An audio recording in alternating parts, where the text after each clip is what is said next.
Resulullah sallallahu aleyhi ve sellem bir gün sahabelerin hündür sesle dua ettiğini görür. Ya Rabbi diyerek, bağırarak dua ettiklerini görür. Peygamber sallallahu aleyhi ve sellem əsəbləşir ve yanına gelir deyir ki, sen eşitmeyen, kar olan ve uzakta olan birisini çağırmırsan.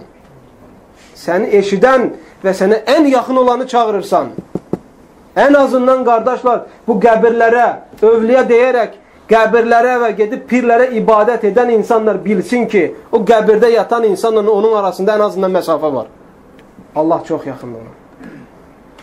Yakın olanı, qadir olanı, görəni ve eşidəni qoyub da uzakta olana getməsinlər. Getsələr belə fayda verməyəsidir.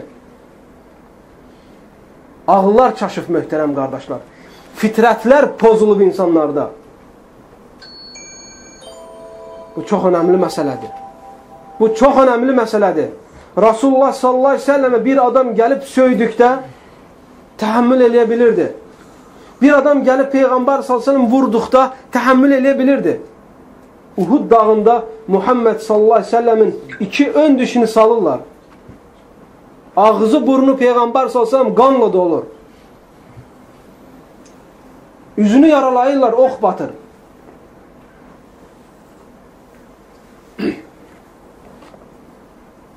Resulullah sallallahu aleyhi ve sellem dağdan yıxılır. Bütün beli sıyrılır. Uhud döyüşündən qaydandan sonra deyir ki, ey Allahım mənim qovmumu hidayət elə onlar bilmirlər.